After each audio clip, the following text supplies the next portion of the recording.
Going to go ahead and talk about the terrible triad of the knee, as well as some of the common scenarios in which this injury can occur, the mechanism of injury, and applicable forces that are associated with causing this injury, the structures that are typically involved in this injury, predisposing factors and patient history that might make someone more susceptible or put them at a higher risk for suffering this injury, and then move into what a clinical evaluation through palpation would look like for each of the structures involved and the associated structures and landmarks for the ligaments and cartilage that are affected here, and then wrap up with the manual muscle tests that can be done on the muscles that are typically disrupted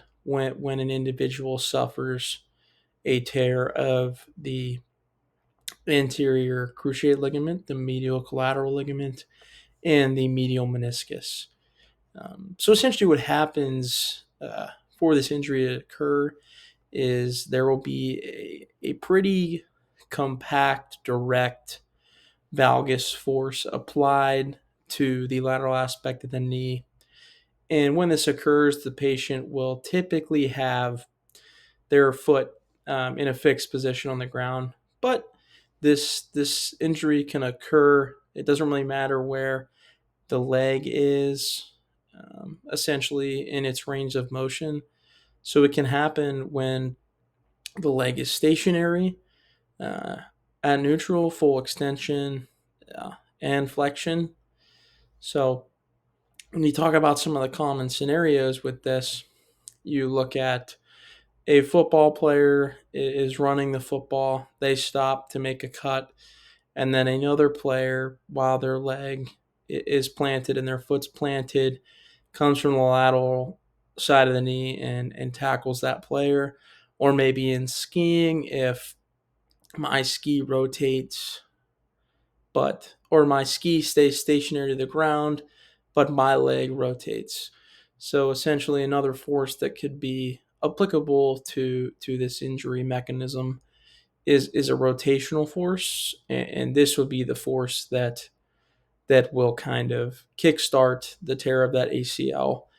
And then if it's combined with that valgus force, then you will see a tear of that medial collateral ligament. And because of the attachment of the medial meniscus to the medial collateral ligament, the medial meniscus will tend to also suffer an injury as well.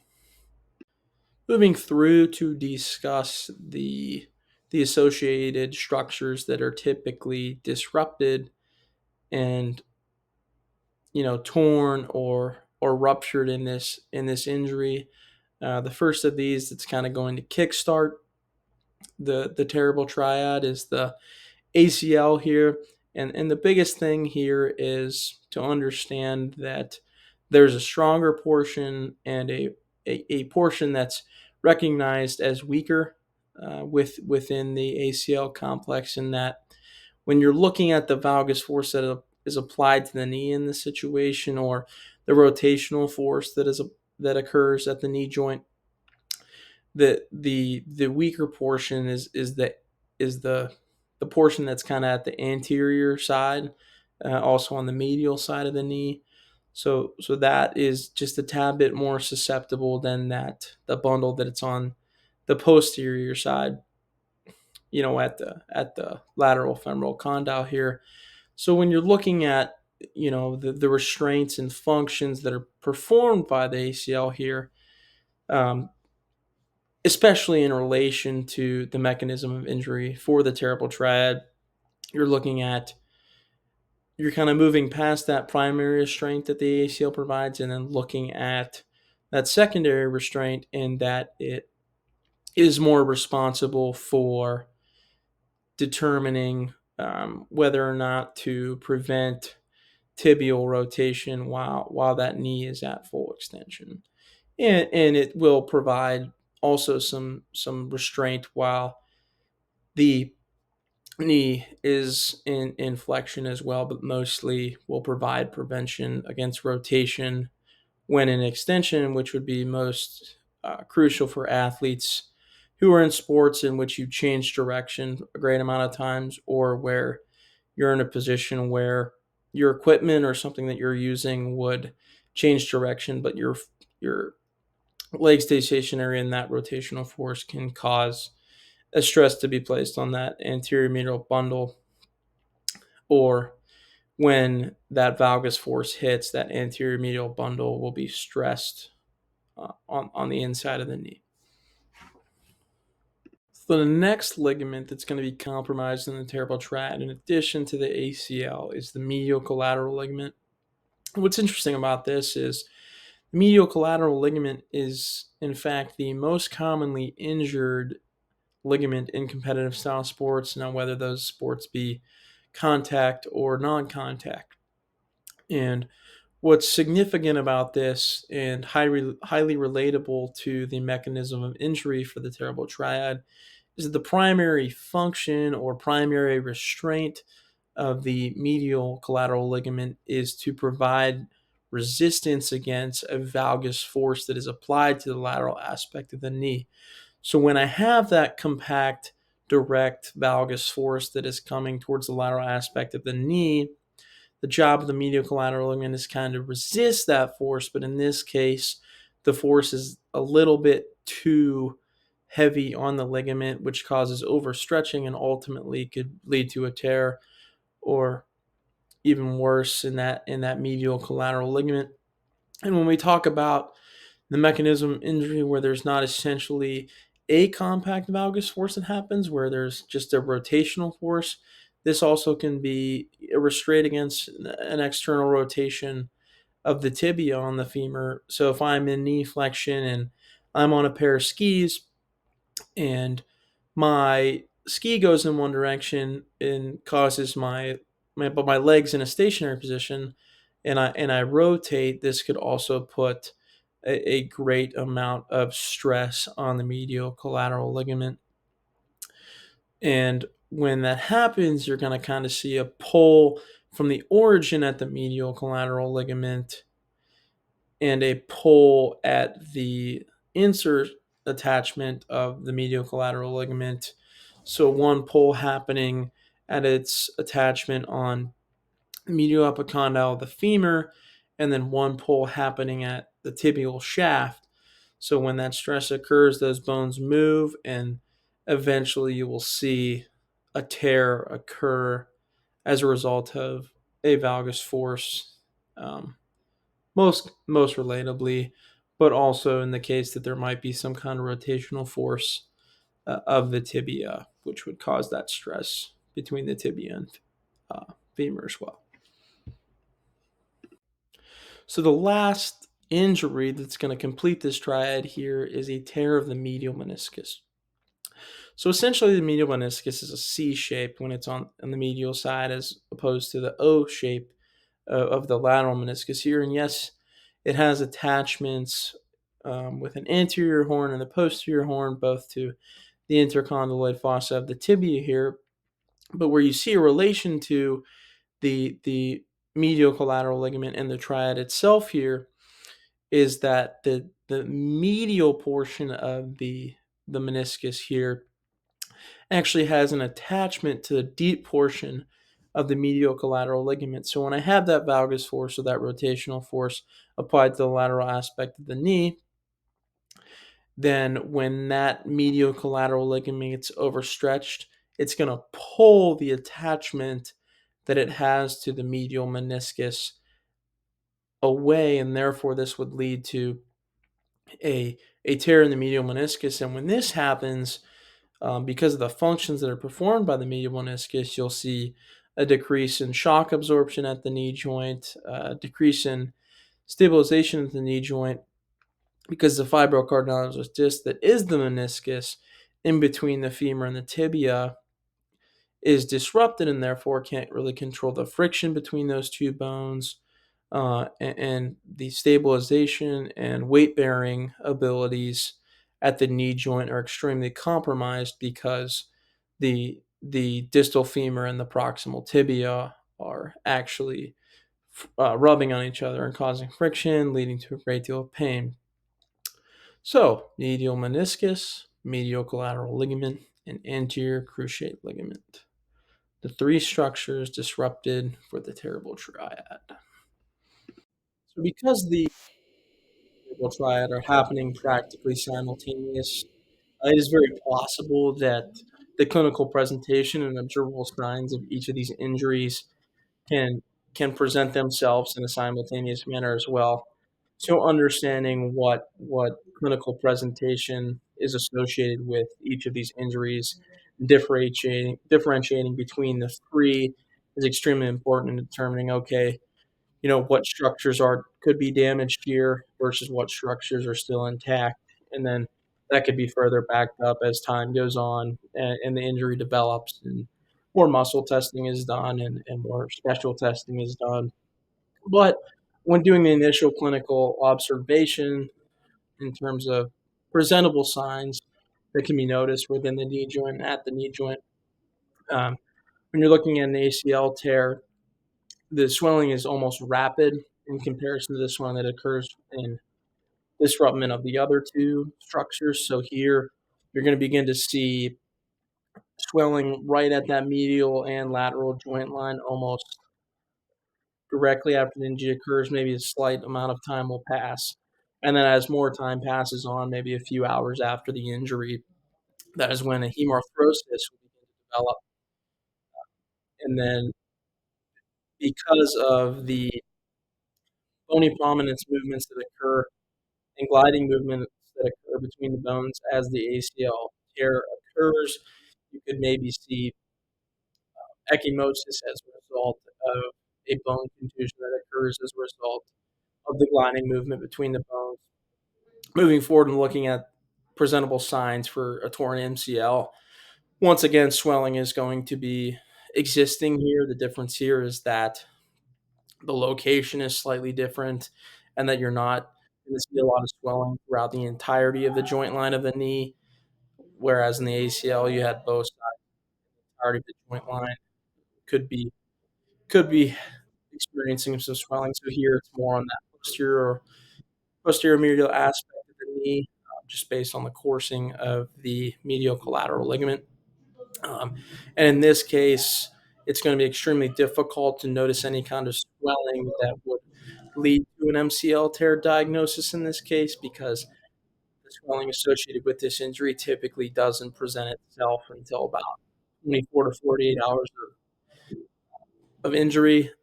As far as things that are different from maybe something that would be presentable on skin in terms of swelling, discoloration, those types of things. You can also notice a difference kind of in the angulation of the patient's knee. So if there is presence of a valgus knee or knock knee in the injured leg, this can also be a sign that the patient has suffered from MCL.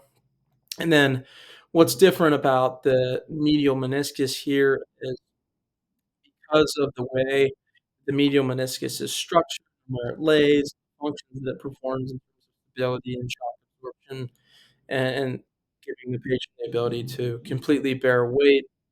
What's going to be different here is as a result of the injury, there's going to be a little bit of fluid buildup right on the medial joint line here, also known as a fusion. That's going to, once again, is similar to the amount of time that's going to pass for swelling that develops after an MCL. Once again, maybe 2 to 3 days before this fluid is recognized and on that medial side of the knee, maybe slightly above the medial joint line. And then once again, just because of the MCL tear pulling it, this can also cause some friction between the distal femur and the proximal tibia, and they may glide or there may be friction between the two of them, and therefore this could also lead to a bone contusion. So in this case, there could also be the presence of ecchymosis or discoloration of some sort or bruising at the level of the skin as a result of a deep bone contusion.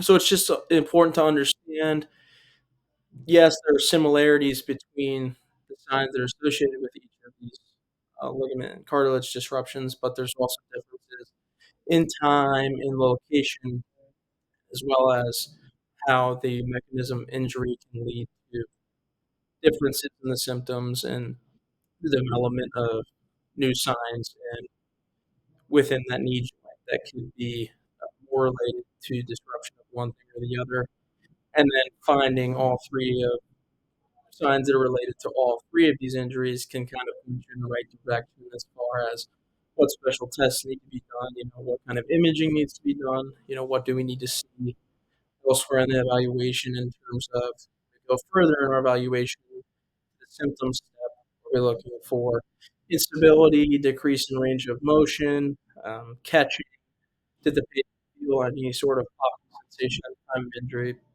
So this just gives way and kind of a starting point on that initial clinical evaluation that can help direct the rest of the patient evaluation, treatment, and rehab protocols as time goes forward. In regards to the predisposing factors and risk factors that are associated with the terrible triad injury, there's a wide range of things here.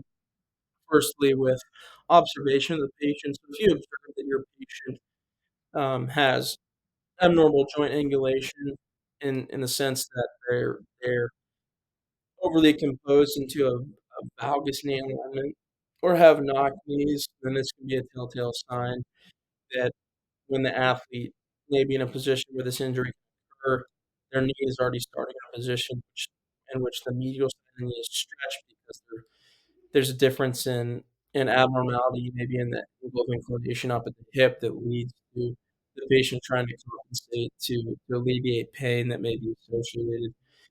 Had the patient tried to have their knees in correct or neutral alignment here.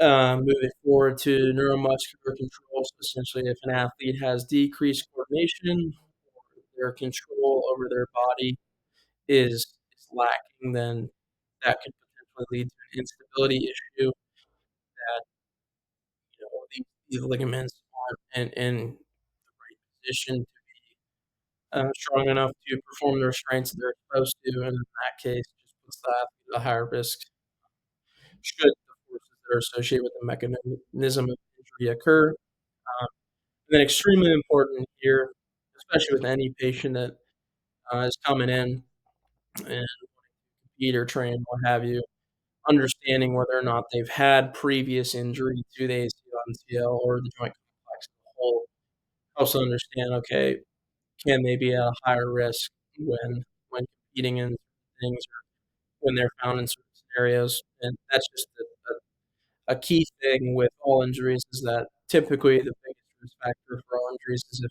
the athlete has already suffered the injury, then the risk for experiencing that injury or injuries in this case again is a lot higher than those who have maybe not had a previous injury to these structures.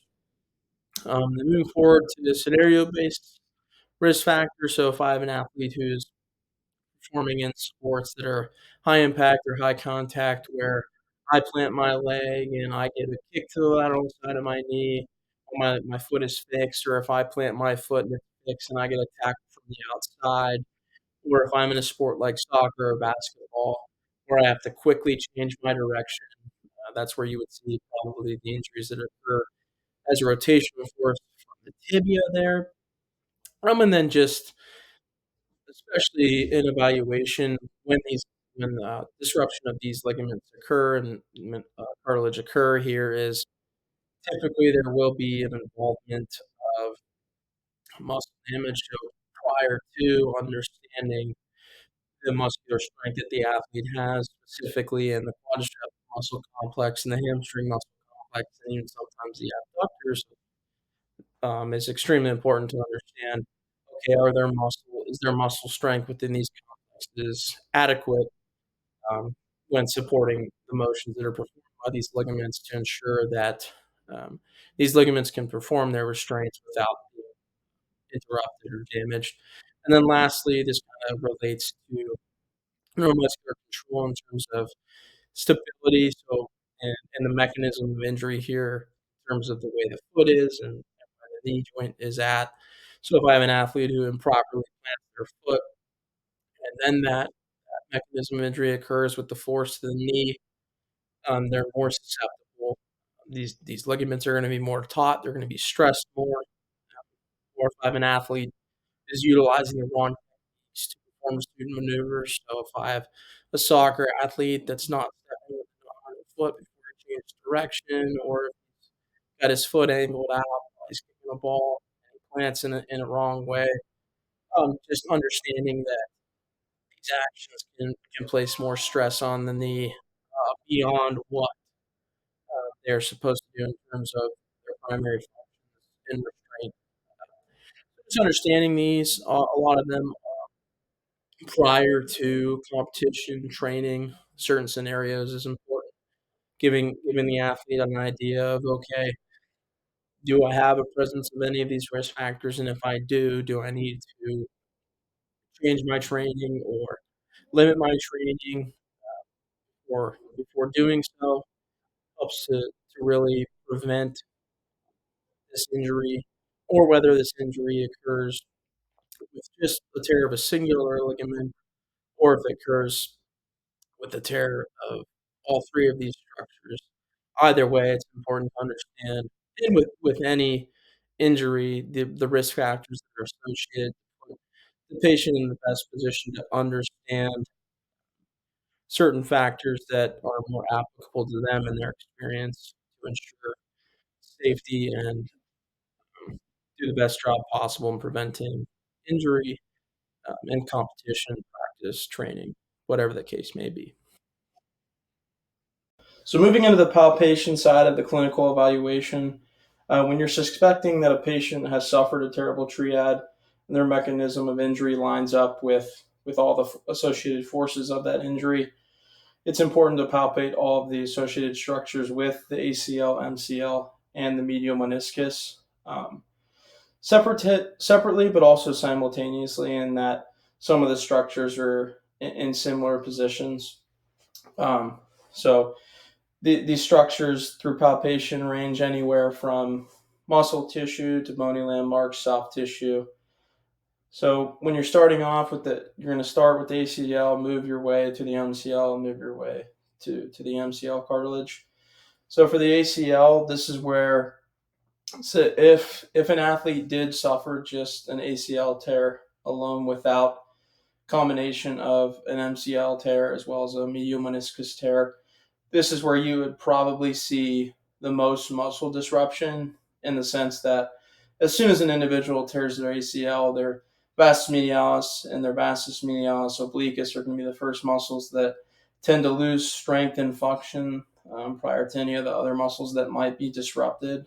Um, what's different about palpation in terms of bony landmarks for the ACL is that the ACL has two different bundles, in that it courses through the entirety of the joint line. So it has an anterior medial bundle as well as a posterior lateral bundle. So palpating kind of on both sides of the joint line as well as at both condyles, just based on the course that the ACL takes through the knee joint, is important. But first, we're going to kind of start off with the muscles that may be affected. So essentially, the entire quadricep muscle group might be affected if an individual has an ACL tear. So you would start off with palpating for the vastus medialis, the rectus femoris, and the vastus lateralis.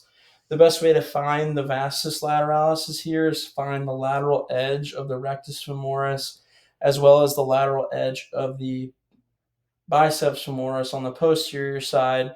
Find that muscle belly and kind of palpate through. You're just seeing if you notice any weakness in that muscle or if the palpation causes any tenderness for the patient.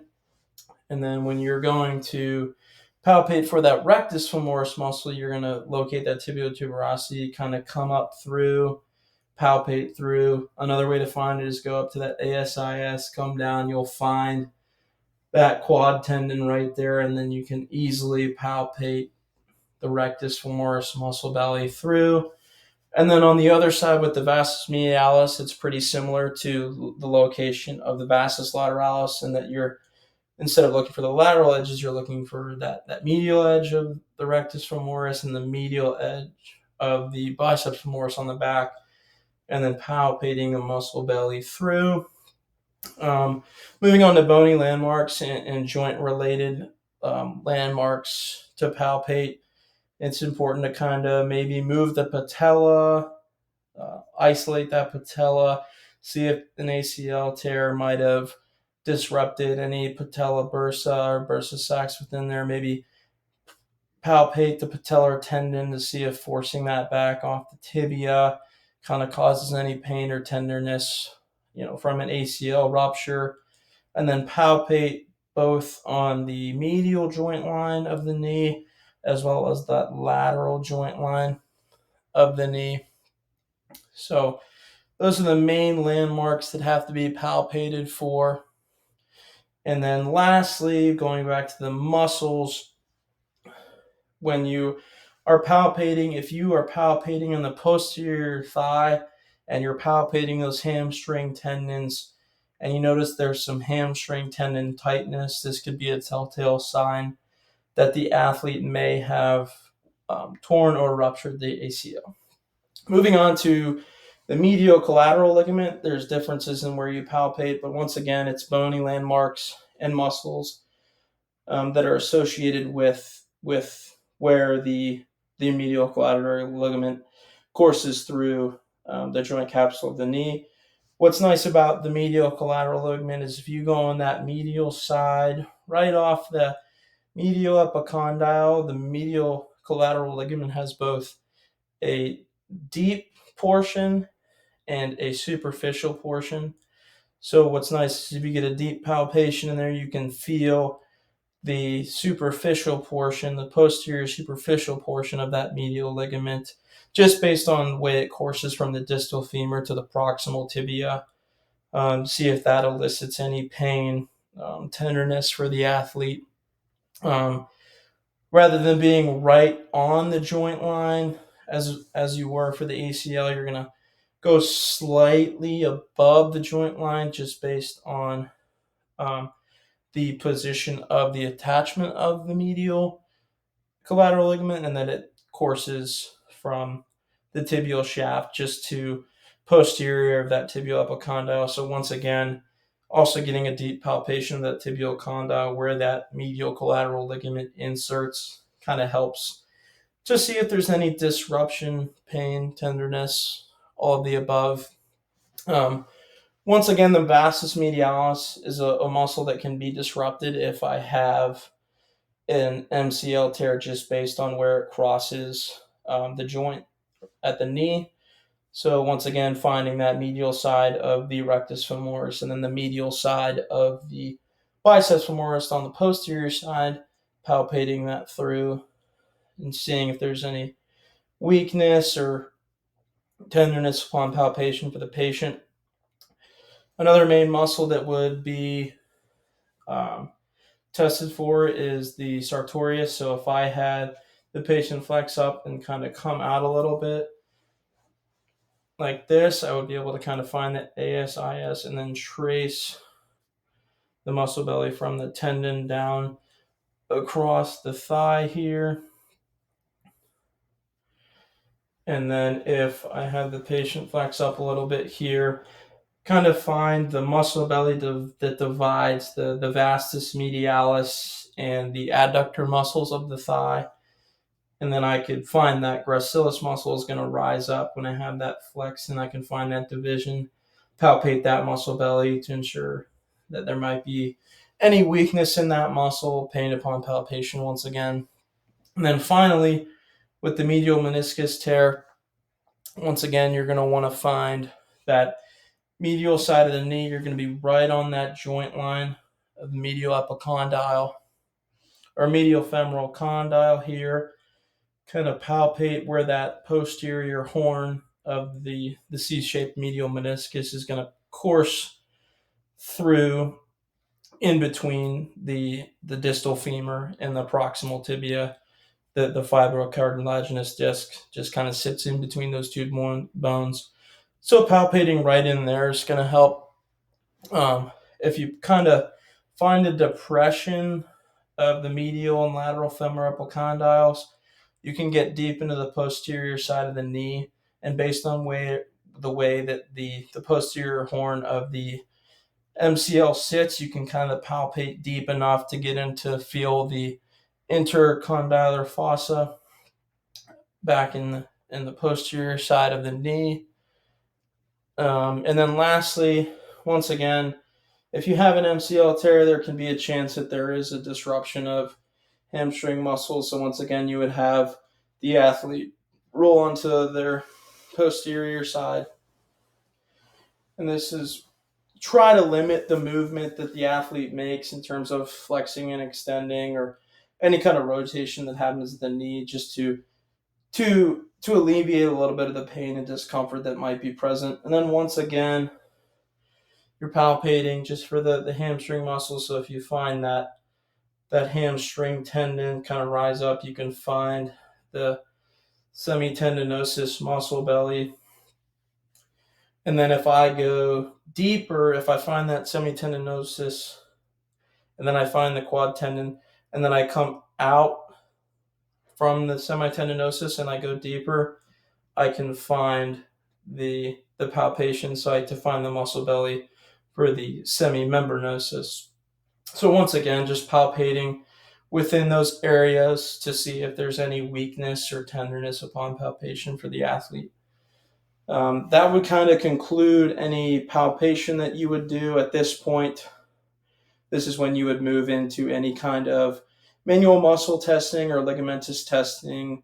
Manual muscle testing in the sense that you would want to get a benchmark in terms of strength and function prior to surgical reconstruction of the ligaments and cartilage that could be disrupted as a result of this injury. So as discussed earlier, when an individual might suffer a terrible triad injury where they would tear their ACL, their MCL, and their medial meniscus, typically, even if the individual just suffers an ACL tear or rupture on its own, this will lead to a decrease in function in both the vastus medialis and the vastus medialis obliquus first, but also if the individual suffers a medial collateral ligament tear and a medial meniscus tear, you can also see a disruption of other muscle groups. So in all of these, you could probably see that there's some kind of disruption just based on where the muscle is crossing the knee joint and their relation to the positioning of either the ACL, MCL, or medial meniscus. Typically, the main groups that are going to be disrupted if one or all three of these ligaments or cartilage are disrupted are the quadriceps muscle group, the hamstring muscle group, and then you kind of bring in the abductor muscles of the hip as well. So for the quadricep muscle group, just because they could typically all be disrupted, that manual muscle test is going to happen in a way that it will test all the major muscles of the quadricep group, and as well as the hamstring. There will also be a hamstring muscle group, and that all of those can potentially have some kind of disruption based on one of these injuries. So those will be also tested as a group.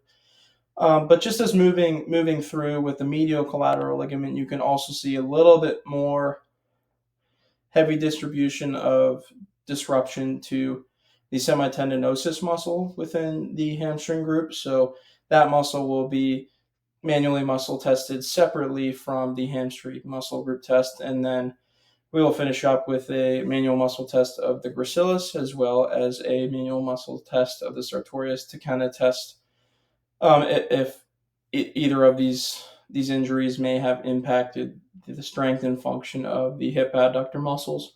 So what we're going to start with here is we're going to start with the quadricep group manual muscle test. So this is going to test all of the major muscles within that quadricep muscle group. So I'm going to have my one arm bolster the thigh up, and then one arm stabilize at the ankle, and then I'm going to have the patient flex up while I provide or extend their leg fully while I provide resistance to try and keep them in flexion. So they're going to go ahead and try to extend their leg up. Typically, if an individual is suffering from an ACL or a rupture of any of these structures, they're going to have a decrease in function and strength of the quadricep muscle group. especially if the ACL tear is present. The next one that we're going to test here is the hamstring muscle group. So this will have the patient go into a prone position. So they're going to lay on their stomach.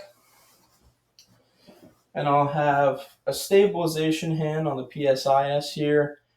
And then I will have them flex their knee up. And then I will provide resistance into flexion while they try to extend their leg downward.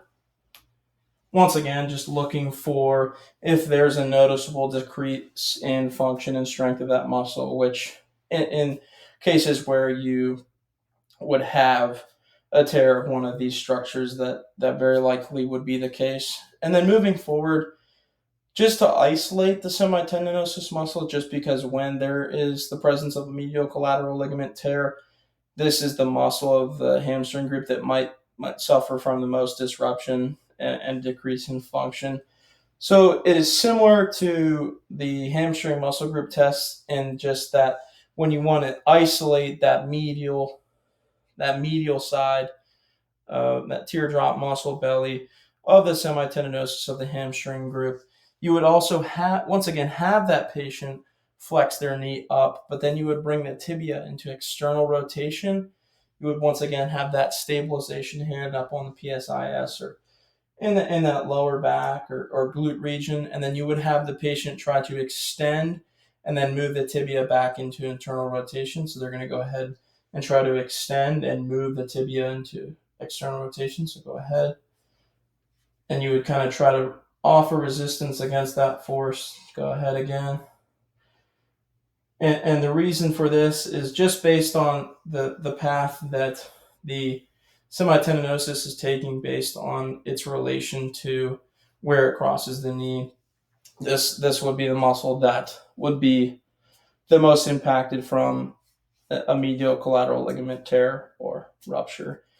And then moving forward, we're going to have the patient come back to a supine position, and we'll test both of the hip adductor muscles. So first, for the gracilis test, we're gonna have the patient in that supine position. I'm gonna have a stabilization hand kind of right above the knee. I'm gonna bring the tibia into external rotation, and then they're going to try and abduct against my adduction force. So go ahead and try to adduct your leg out away from your body. Okay.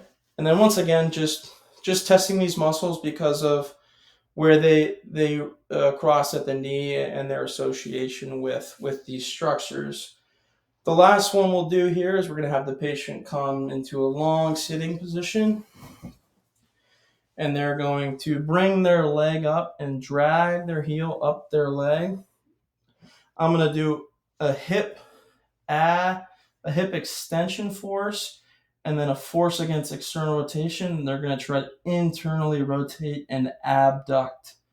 So when I go ahead and try to internally rotate and kind of adduct that hip back in. So once again, just kind of trying to test all these muscles to see whether or not there's a decrease in function and strength based on how a anterior cruciate ligament, medial collateral ligament, and meniscus tear, either separately or combined for the terrible triad, could affect the function of these muscles. These manual muscle tests specifically would probably be done after imaging and prior to surgery to give a benchmark as to the status of the strength and function in regards to what amount of strength and function was lost as a result of the injury. And then post-surgery through rehab and treatment, kind of build upon that benchmark to bring them back to pre-injury muscle strength and function status for these muscles and muscle groups.